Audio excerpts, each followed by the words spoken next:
안녕하십니까. 여러분의 무역 동반자 정자한입니다. 오늘은 조금 가벼운 FTA에 대해 알아보도록 하겠습니다. 도대체 FTA는 왜 하는 걸까요? 좋을까요? 누군가는 FTA를 굉장히 하자라고 적극적으로 찬성을 하는 한편 누군가는 굉장히 반대를 합니다.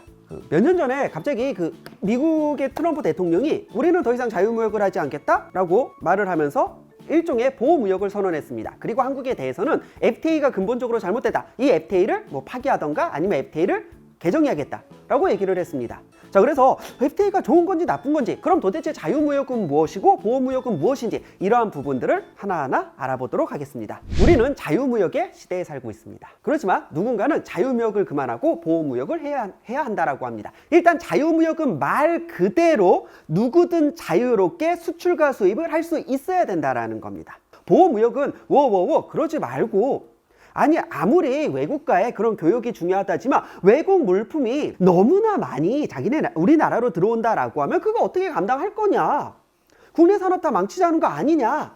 무역은 좀 적당히 하자. 무역을 조금 적당히 하자라는 게 보호무역입니다. 수출국의 입장에서는 수출을 하게 되면 그 기업의 매출은 증가하고, 매출이 증가하는 만큼 기업도 성장하고, 그리고 국가적으로는 외화가 유입된다라고 했습니다. 수입국의 입장에서는 수입을 하는 만큼 그 기업의 국내 기업의 매출은 감소합니다. 간단하죠. 아이폰이 우리나라로 수입되면 수입될수록 우리나라 삼성과 LG의 스마트폰의 매출은 떨어질 수밖에 없습니다. 자, 그래서 국내 산업이 피해를 받을 수 있고요. 수입을 하는 만큼 달러, 외화를 지급해야 되기 때문에 국가적으로는 외화 유출이 발생합니다. 우리나라의 10대 기업의 경우에는요, 삼성, LG, 현대, SK 등 연간 총 매출이 700조 정도 된다라고 합니다. 700조 중에 3분의 2가 해외에서 발생하고 있습니다. 자, 그렇기 때문에 우리나라는요, 사실 무역을 하지 않으면 먹고 살기 힘든 나라입니다. 자, 그러면 보호무역이 전 세계적으로 활성화되면 어떤 문제가 발생할까요? 보호무역이라고 하면 수출을 하기 싫어하는 나라는 별로 없습니다. 무역 중 수입을 제한하는 것을 말하고요. 보호무역 중 수입을 제한하기 위해서는 관세를 인상하는 방법. 예를 들어 아이폰의 관세가 예를 들어 8%였는데 갑자기 80%, 800%로 올린다? 그거 수입하지 않겠다는 거죠. 우리는 이것을 관세 장벽이라고 해서요, 수입 관세를 올림으로써 수입을 제한할 수가 있고, 관세는 그대로 두면서 아이폰 수입하게? 그러면 요 허가증 무슨 인증서 다 끊어와봐. 수입 요건을 강화하는 거죠. 우리는 이것을 비관세 장벽이라고 합니다. 우리나라가 아무리 수출을 하고 싶어도요, 나머지 나라가 다 보호무역을 해버리면은 수출할 수가 없는 거죠. 자, 그래서 어느 한 나라가 보호무역을 하게 되면은 자유무역을 하고 싶어하는 나라조차 수출을 할 수 없게 됩니다. 자, 그리고 어떤 문제가 생겨요? 우리나라도 화나는 거죠. 우리나라는 자유무역 하려고 했는데 저 나라가 보호무역을 한다? 우리나라도 똑같이 보호무역을 해버립니다. 자, 그렇게 국가 간의 교역이 완전히 중단될 수가 있습니다. 보호무역이 계속 증가돼서 어떤 일이 발생했습니까? 전쟁이요. 서로 나라를 다 틀어 막아버리니까, 즉 교역을 막아버리니까 뭐예요? 강제로 개방하는 것. 그렇게 침략전쟁이 발생할 수밖에 없는 겁니다. 자, 그래서 과거에는요, 나라마다 보호무역이 매우 활성화되어 있었기 때문에 전쟁이 끊이지가 않았습니다. 지금 전 세계가 생산량이 계속 증가하고 있는데 이것을 수출할 수 있는 나라가 없다라고 하면은 그거 쌓아놓고 어떻게 할 건데요? 전 세계적으로 다 망하자는 거거든요. 자, 그래서 보호무역이 활성화되면 결국 전쟁이 발생할 수밖에 없다라고 했습니다. 자, 그래서 안 되겠다. 우리가 서로 양보를 좀 해야지 보호무역만 하려고 하니까 결국 전쟁이 발생한 거 아니냐. 자, 그래서 주요 국가들이 다 모여가지고 협상을 하기 시작합니다. 우리 조금 자유무역을 하자. 수출은 지금 얼마든지 자유롭게 다들 하고 싶어 하고 수입은 좀 덜 하고 싶어 하는데 수입에 대해서도 최소한의 관세 한 8% 정도만 부과하고 개방을 하는 게 좋지 않겠느냐, 이렇게 주요 국가들이 모여서 협상을 한 것을 다자간 협상이라고 하고요. 많은 나라들이 모여서 협상을 했으니까. 그리고 이 다자간 협상을 다른 말로 라운드라고 합니다. 왜 라운드라고 하냐면 이 동그란 원탁 테이블에 각 국가의 대표들이 모여서 협상을 했기 때문에 라운드라고 말하기도 하고요. 이 협상이 한 번에 끝나지 않고 회차를 거듭해서 계속 이어졌기 때문에 라운드라고 말하기도 합니다. 자, 그렇게 1차 라운드부터 2차, 3차, 4차, 5차, 6차, 7차, 8차까지 해서 1994년에는 이 회의가 우루과이에서 있었기 때문에 우루과이 라운드라고 하고요. 1994년 우루과이 라운드의 결과 협상에 참여했던 모든 나라들이 자유무역을 약속했습니다. 우루과이 라운드의 결과 관세 및 무역에 관한 일반 협정, 보통 가트라고 많이 표현을 합니다. 가트가 나왔고요. 이 가트, 즉 관세 및 무역 간의 일반 협정에 따라 모든 나라는 자유무역을 약속하였습니다. 1994년이라 저도 어느 정도 기억이 납니다. 이게 그 당시에 그 신문 기사인데요. 자유무역을 한다라는 건 물론 우리나라 이제 그 기업들한테는, 즉 수출 기업한테는 굉장히 큰 호재입니다. 우리나라가 만든 건 굉장히 자유롭게 여러 나라에 수출할 수 있게 된 반면 우리나라 농산물에 대해서는 보호를 더 이상 받지 못하게 됩니다. 외국 농산물이 물밀듯이 쓸려 들어오기 시작합니다. 그래서 쌀 생산비 보장, 우루과이 라운드 UR이죠. 국회 비준 저지 14개 농산물 개방 확정, 김영삼 대통령 때입니다. 자, 문제는요. 우루과이 라운드 결과 모든 나라가 자유무역을 하기로 약속을 했는데 어디까지나 약속입니다. 예를 들어 저 나라가 분명히 우루과이 라운드의 결과 자유무역을 하기로 했는데 갑자기 마음이 변해가지고 우리 자유무역 안 할 거야. 그냥 관세 30% 내, 수입관세 30% 내. 이러면 될까요? 안 될까요? 안 되잖아요. 그럼에도 불구하고요. 이것은 단순히 구속력이 없는 합의문, 협정문이기 때문에 특정 나라가 말을 듣지 않는다라고 해서 그 나라 찾아가고 그 나라 대통령을 이렇게 때려줄 수도 없습니다. 그래서 우루과이 라운드 결과 자유무역을 약속하긴 했는데 과연 이 합의를 지키지 않는 나라에 대해서는 어떻게 제재를 가할 거냐, 국가적으로 과연 제재를 가할 수 있느냐, 가할 수가 없죠. 그래서 우루과이 라운드 결과 같이 나온 것이 국제기구 WTO입니다. 자, 그래서 자유무역을 하기로 약속한 나라는 WTO의 회원국, WTO에 가입이 돼야 되고요. 자유무역을 하지 않으면 WTO 차원에서, 국제기구 차원에서 제재를 할 수가 있습니다. 자, 그래서 요 몇 년 사이에 꽤 우리나라는 일본과 이슈가 있었습니다. 후쿠시마 수산물에 대해 우리나라가 수입 제한을 했었죠. 그에 대해 일본이 WTO에 제소를 했습니다. 한국이 자유무역을 하지 않았다.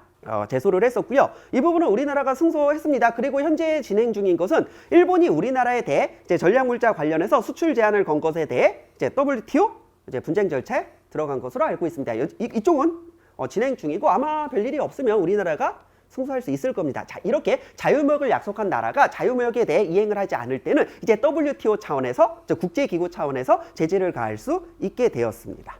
자, 거기까지는 좋아요. 자, 그러면 9차 라운드는 무엇이냐? 이 라운드라는 표현이 아마 개발도상국들 입장에서는 그렇게 좋게 들리지 않았던 것 같습니다. 그래서 개발도상국들은 야, 라운드라는 표현 쓰지 말자. 그거 좀 그렇다. 자, 그래서 이제 9번째 이제 9차 다자간 회의는요, 라운드라는 이름을 버리고 도하 개발 아젠다라는 표현을 사용합니다. 그래서 DDA라는 표현. 지금은 뭐예요? 일단 나라 자체가 늘어났고 이제 개발도상국들이 자유무역을 너무 많이 하면 본인들이 손해본다는 것을 알고, 그리고 이제 선진국의 입장에서도 자유무역이 결코 모든 상황에서 좋지 않다는 걸 알았기 때문에 이제는 그냥 다자간 회의만 하면 싸우는 거야. 자, 그래서 실질적으로 도하 개발 아젠다는 난항 중이라고 표현을 해서 지금 잠정 중단 상태이긴 한데 실질적으로는 영원히 중단 상태인 거나 가깝습니다. 최혜국 대우 원칙이라는 건 뭐예요? 다자간 협상의 장점이자 단점이기도 합니다. 모든 나라가 관세 8%를 약속했어요. 그런데 예를 들어 갑자기 일본이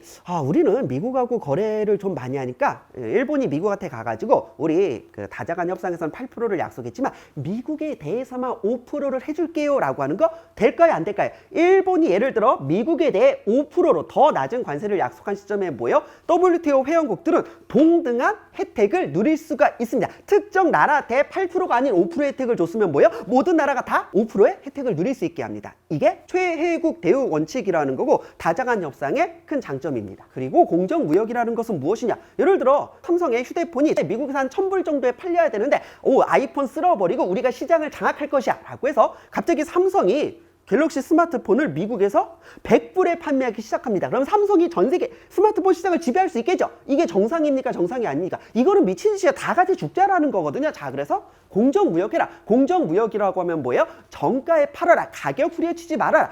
결국 가격을 후려치면 누가 피해를 보겠습니까? 개발도상국이 피해를 봅니다. 왜 우리나라 예전에 그런 뉴스 있었죠?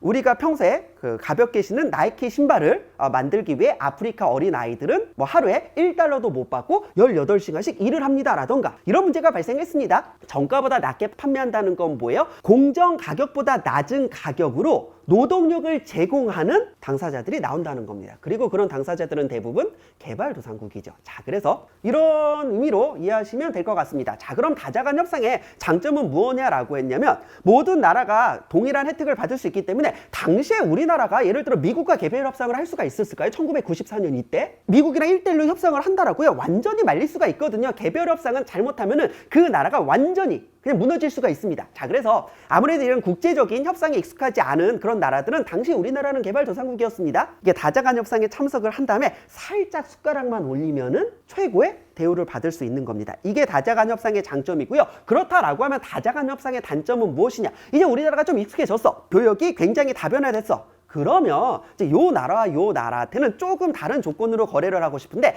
최혜국 대우 원칙 때문에 이게 안 되는 겁니다. 이게 단점이에요. 그래서 우리나라가 우리 지난번에 이제 그 우루과이 라운드 때 이렇게 협상을 했는데 요거 이제 요런 식으로 좀 바꾸면 안 되겠느냐라고 했을 때는 또 모든 나라가 모여서 협상을 해야 되기 때문에 그러니까 지금 도하 개발 아젠다가 진행이 안 되고 있는 거잖아요. 이제 입장이 다 달라지니까. 하지만 WTO의 원칙은 일단 이겁니다. 다자간 협상이다. 최혜국 대우 원칙. 개별 국가 간의 협상은 실질적으로 가능하면 안 되는 게 맞지 않겠느냐? 깡패입니까? 아니 우리가 미국이랑 우리가 영국이랑 우리가 EU랑 우리가 저 국가들이랑 좀 개별적으로 협상을 한다는데 WTO는 그거 안 된다. 너 미국이랑 협상해서 관세 0%가 됐으면 뭐야? WTO 회원국 모든 나라한테 0%를 주자. 이거 양아치잖아. 이거 안 됩니다. 자, 그러다 보니까 많은 나라들이 그럼 지금 이 다자간 협상이 제대로 이루어질 수 있게 판을 깔아줘야 되는데 도하 개발 아젠다는 완전히 물 건너갔고 개별 협상이 제한되면 이거 도대체 나라가 발전을 할 수 없다. 자, 그래서 다자간 협상의 예외로 일정 조건 하에 국가 간의 개별 협상을 인정해 줍니다. 그리고 국가 간의 개별 협상에 대해서는 뭐예요? 그 국가끼리만 적용될 수 있게 한 거. 우리는 이것을 FTA라고 합니다. 자, 그럼 FTA는 왜 하는 걸까요? 국가 간의 수출과 수입을 완전히 개방해버리는 겁니다. 그럼 FTA를 하는 이유는 뭘까요? 자유롭게 수출입을 할 수 있게 됩니다. 최초 FTA는 한칠레 FTA죠. 칠레랑 FTA를 하면서 뭐예요? 어마어마하게 우리나라가 이제 칠레에 뭐 자동차, TV, 스마트폰 이런 것들을 수출할 수 있게 되었습니다. 즉 시장 자체가 커지는 거죠. 그리고 칠레도 우리나라에 대해서 뭐예요? 포도와 와인을 어마어마하게 수출할 수 있게 되었습니다. 자, 그렇게 FTA를 하게 되면 뭐예요? 서로 필요한 것들을 개방하여 수출하기 때문에 양방의 생산량 자체가 늘어날 것이다. 우리는 이것을 무역 창출 효과라고 합니다. 자, 다음 한칠레 FTA의 경우 예를 들어 FTA가 있기 전에는 뭐예요? 한국산 제품은 예를 들어 100원이었고 중국산 제품은 95원이었다. 그럼 칠레는 똑같은 물품을 중국산이 더 싸네? 완전히 똑같은 물품이라고 하면 이제 중국에서 수입을 좀 했을 겁니다. 자, 그러다 FTA가 되면서 뭐야? 이제 관세가 없어지니까 똑같은 물품의 한국산 물품의 가격이 90이 돼버리는 거. 그럼 칠레는 예전에는 중국산이 좀 싸다고 해서 중국에서 수입을 했는데 FTA 덕분에 한국에서 수입하는 게 더 싸네? 한국에서 수입을 해야지? 자, 이렇게 저 나라에서 구매하는 것을 우리나라에서 구매하게 됩니다. 이것을 무역 전환 효과라고 합니다. 자, 이렇게 FTA는 무역 창출 효과와 무역 전환 효과 덕분에 FTA 그 국가끼리는 서로 잘 먹고 잘 살자는 겁니다. 그럼 FTA는 좋은 건가요? 미국은 왜 FTA를 재협상하고 보호무역을 하겠다는 걸까요? FTA는 실질적으로 극한의 눈치 게임입니다. 나라 간의 수출과 수입을 완전히 개방하기 때문에 수출 양도 늘어나지만 수입 양도 당연히 늘어날 수밖에 없습니다. 예를 들어 수출이 100이 늘어났는데 수입이 200이 늘어났다? 그럼 그 나라는 손해보는 겁니다. 자, 그래서 FTA를 왜 극한의 눈치 게임이라고 하냐면 수출과 수입이 쌍방 늘어나는데 수입이 늘어나는 것보다 더 많이 수출하면 됩니다. 그리고 우리나라는 대부분 이 FTA 눈치 게임에서 승리를 했고요. 그래서 이런 협상에 굉장히 자신감이 생겼기 때문에 보시면 아시겠지만 여러 나라와 지금 동시다발적으로 FTA가 타결되어 있고요. 지금 현재 FTA를 진행 중입니다. 그럼 FTA는 결국 좋은 걸까요? 그렇진 않습니다. FTA를 통해 모든 기업이 이익을 보는 것은 불가능합니다. 수출 기업이라고 하면 당연히 이익을 볼 수가 있겠지만 이제 국내 그 내수 산업에 의존하고 있는 그런 기업이라고 하면은 수입 물품과 직접적으로 경쟁을 해야 되기 때문에 굉장히 큰 타격을 받을 수밖에 없습니다. 그리고 대부분의 농가는 FTA 때문에 큰 피해를 받을 수밖에 없습니다. 그럼에도 불구하고 FTA를 하는 이유는 뭐냐면 국가 전체적으로 놓고 보면 수입으로 인해 피해 보는 금액보다 수출로 인해 이익 보는 금액이 압도적으로 크고 그렇게 수출 증가로 이득 본 금액을 피해를 본 국내 산업을 지원해 주는데 씁니다. 제가 기억나는 건 한칠레 FTA 때 제 대학교 동기가 집에서 이제 그 부모님이 포도 농가를 했었거든요. 굉장히 힘들어했던 기억이 납니다. 어찌됐건 칠레산 그 포도가 우리나라로 들어오면서 국내 포도 농가가 가장 큰 피해를 받을 수밖에 없는 상황이었기 때문에 굉장히 힘들어했던 기억이 납니다. 자, 그럼 FTA가 타결되면 수입되는 모든 물품의 관세가 사라지는 걸까요? 그렇지는 않습니다. 일단 즉시 관세가 사라지는 경우도 있고요. 포도 같은 경우는 즉시 관세가 0%가 되면은 굉장히 큰 피해를 본다라고 해서 이제 칠레산 포도에 대해 10년간 이게 점진적으로 이제 관세율이 낮아지는 방법을 좀 채택했고요. 자, 그러면 한칠레 FTA라고 하면 무조건 적용받을 수 있나요? 한EU FTA라고 하면 무조건 혜택을 받을 수가 있나요? 한미 FTA라고 하면 무조건 혜택을 받을 수가 있나요? 그렇진 않습니다. 혜택을 받기 위해서는 우리나라랑 그 나라가 원산지가 맞다라는 원산지 증명서가 반드시 필요합니다. 사실 FTA 업무라고 하면 관세사들이 하는 업무의 대부분은 이제 원산지 증명서 업무입니다. 전 세계적으로 놓고 보면 독일은 여전히 자유무역을 선호하고 있고요. 하긴 독일은 EU로 묶여 있어서 사실 EU로 통합되면서 독일이 가장 많은 이득을 받습니다. 독일은 진짜 그 EU 국가의 시장을 무제한으로 흡수할 수 있게 되었으니까. 그래서 이제 그 EU 국가에서는요, 무슨 문제만 있으면 독일 보고 좀 책임지라는 말을 하는 게 그런 이유입니다. 이제 미국은 이제 트럼프 대통령이 당선되면서 우리가 언제까지 손해보면서 자유무역을 할 수는 없다. 특히 한국에 대해서는 우리가 너무 손해보고 있다. 그래서 이제 미국은 이제 보호무역을 하겠다고 이제 선언을 하는 것이고, 그럼 WTO 다자간 협상은 뭐라고 했습니까? 다 같이 뭐 8% 정도 관세만 받자라는 것이고, WTO 이전에는 뭐예요? 다 같이 관세를 30%를 받아서 사실 무역하지 않겠다는 거죠. 그리고 FTA 양자간 협상은 뭡니까? 우리끼리만 관세를 0% 받으면 좋지 않겠느냐, 이런 개념으로 접근하시면 될 것 같습니다. FTA는 결국 원산지가 가장 중요합니다. FTA 업무라고 하면 원산지 관리 업무가 거의 다라고 해도 과언이 아닐 겁니다. 수출입 기업이라고 하면 원산지 담당자가 분명히 있을 거고요. 혹시 이러한 부분이 취약하다라고 하면 저희에게 문의해 주시면 저희가 친절하게 응대를 해드리도록 하겠습니다. FTA의 기본적인 설명은 여기서 마무리하고요. 더 좋은 영상으로 찾아뵙겠습니다.